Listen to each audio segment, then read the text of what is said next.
Hey guys, Eric at SideQuest Comics, and today I want to do a quick one that I haven't done in a while, and that is a 10 for 10. So recently I went to one of my local cons, the Kenosha Comics and Collectibles show in Kenosha, Wisconsin.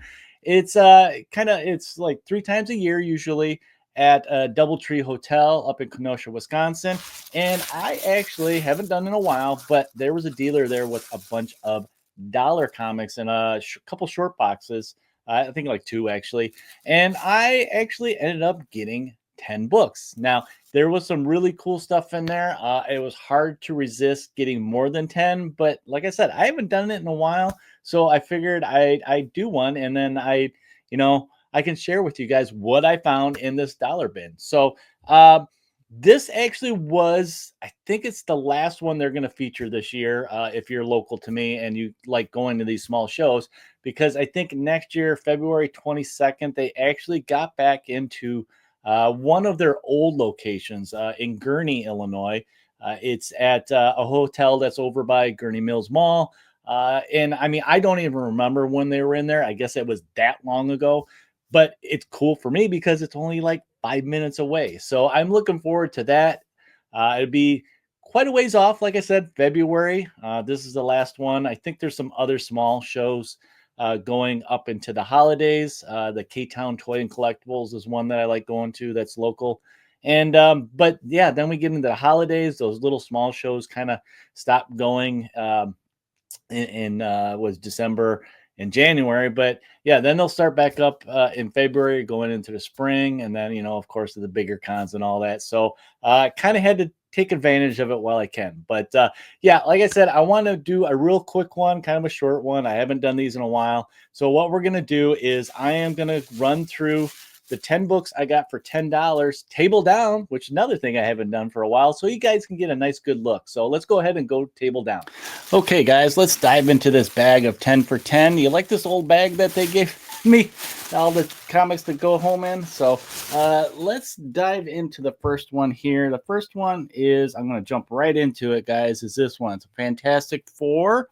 195 from 1978. This is a Whitman variant. And this is, I believe, Marv Wolfman that wrote this. And the reason I got this is, if you guys haven't noticed, I have been doing, like on Fridays, doing 4 books from the First Family. And I thought this would be a good one for that. And I got it, of course, because Namor's on it. He's battling some bad guys. He's probably trying to save his, beloved Sue Storm that he cannot have. So that's a big reason I got it. It's an older book. It's from the 70s. I do like the 70s Fantastic Four. So that is the first one that I grabbed for $1.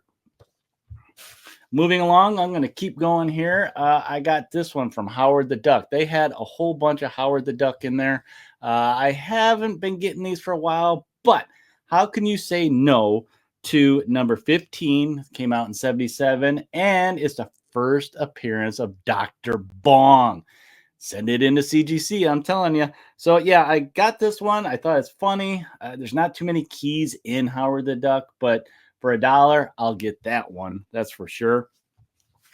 Now, here's a series that I've been working on. It seems like forever. This is volume 3 of Silver Surfer. And I'm having a hard time finding the later ones. Now, this is technically 1A, or I like to call 0, because it was one of these flashback things they did after the series started. So this came out in 97. The original series started in 87. So this one I've been looking for a long time to try to finish that run from Silver Surfer.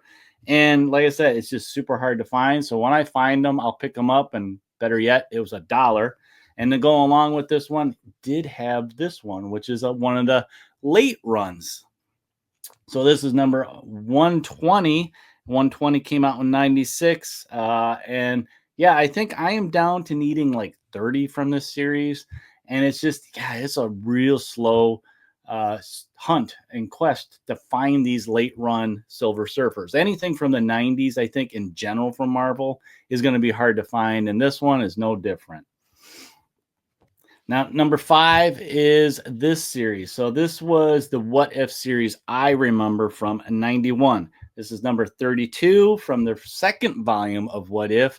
And I got this, of course, X-Men was huge at this time, and they did What If Phoenix Had Not Died? So this is kind of a neat twist on that whole what happened in the original storyline. And I know 33 is big on my list because it's the first cameo of Omega Red. So anything X-Men related in the What If series, I'm gonna get and pick up because I like the kind of the twist of a different storyline. And number 6, I got this one. What the? So this is kind of a spoof of the Craven's big hunt of Spider-Man type thing, but it's Spider-Ham and Raven in this one. It's kind of those the tongue-in-cheek comedy comic what the that they did where they're always spoofing their own characters and stories. And this came out in 88. And this is actually a Mike Zeck cover, which is kind of interesting. It's kind of neat to see that they have that sense of humor. I don't see these too often, so when I do come across them, I try to pick them up. And I also got this because of the back of the cover is kind of one of those old fake ads they have. This is kind of a play on the old ad from the 60s where it's a guy, the big bully at the beach.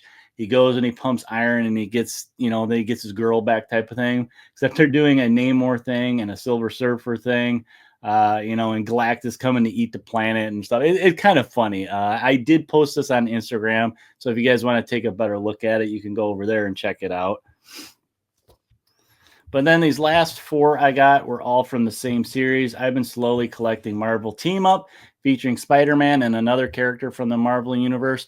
This one is him and Dr. Doom teaming up, which is hard to believe.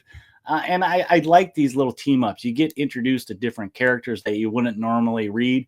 And if you like Spider-Man, it's a fun one-shot type of read. So I got number 43 here. And this came out in 76, and I believe that's Sal Buscema that did the artwork on this one. Next up is number 23, and Spider-Man's teaming up with Daredevil in this one.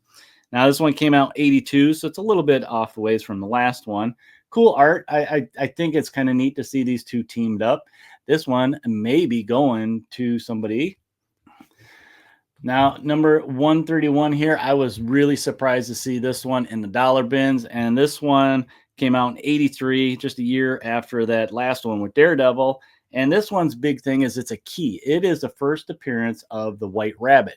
Now, I've been looking for this one for a while. It can sometimes be a little pricey based on condition. But yeah, this one's a little chewed up, but that's okay. I just wanted a copy in my collection of the Marvel team-ups so I can read it. Other than that little kind of chew mark up top, it's in really good shape. So I can't wait to read this one. It looks like it's a lot of fun, this issue. And then the last one, and I could have got a ton of Marvel team ups, but I could not believe I found this one for $1. This is the Marvel team up Aunt May and Franklin Richards. So yes, it's a little bit different. Spider-Man's not on here, but it's Spider-Man related. And this one came out in 84. And it is the first appearance of Aunt May as a golden oldie. So this one is definitely a fun one to read. And for $1, you can't beat a good read for $1. So, but that is going to be my round up of all my 10 for 10. So let's go ahead and go up and we will close this one out. There you go, guys. 10 for 10. Comic books from the Kenosha Comics and Collectible show that's local to me that I just went to this past weekend. I wanted to revisit this kind of cool challenge that I haven't done in a while. I hope you guys liked what I got for $1. I couldn't believe that I found some of these books in that dollar bin. I mean, they're not in mint shape, but they're in good reading shape. So I like doing, I like finding books like that. So, guys, if you haven't done so yet, give me a like, a subscribe, and comment down below what you guys thought of these 10 for 10 books that I found at this comic show. Do you guys want to see more of that? Like I said, I haven't done it in a while. Let me know down below in the comments. And while you're at it, if you haven't checked out my Instagram page, head over to Instagram. Give me a follow. Like some of the posts that I do there. I usually do thematic posts throughout the week on my Instagram account. So I'd appreciate that. But guys, that's all I got for this quick video of a 10 for 10. Like I said, I hope you enjoyed this. And while you're out there picking through your dollar bins, consider giving yourself that challenge of doing the 10 for 10. And happy questing, and we'll talk to you next time, guys.